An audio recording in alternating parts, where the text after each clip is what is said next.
there were the 1,300 gallons of AFFF that spilled a few weeks ago.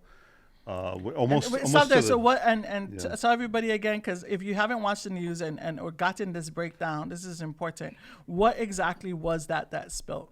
So, a number of years ago, they retrofitted in at the Red Hill site where there's up to 250 million gallons of fuel stored, a fire suppression system in case there ever was a fire.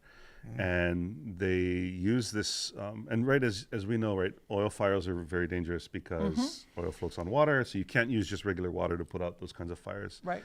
So they put in this system that has this foam called AFFF, and there are different versions of it, but one of the versions contains, which the Red Hill set does, it contains these things called forever chemicals, meaning when you put them into the environment, they don't break down naturally. They're there forever, and they're really bad for humans. In fact, the EPA just lowered the standard for reporting to basically parts per trillion, which is just like trace amounts. But they're recognizing that even trace amounts can be very hazardous to humans' health, and with respect to giving them cancer and all kinds of stuff.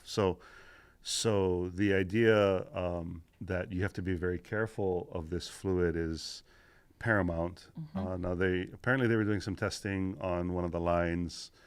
The report isn't out yet, so we don't know exactly what happened, but we do know that there were about 1,300 gallons that seeped out of a check valve, went down the concrete runway, and then outside, and then down another kind of culvert and spilled out. And all 1,300 gallons spilled before they saw it.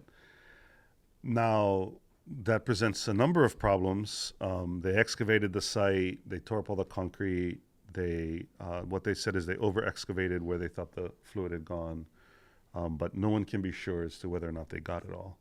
That's the first thing. The second is that the fire suppression system doesn't work right now, and so the movement of fuel is not possible. So this is one of the things. There's a couple of steps, but I think the whole community has been advocating for a expedited movement of the fuel out of Red Hill to other locations, but it has to be done safely. We don't want to spill anymore, but we also don't want a fire. Right. So we're sitting there right now with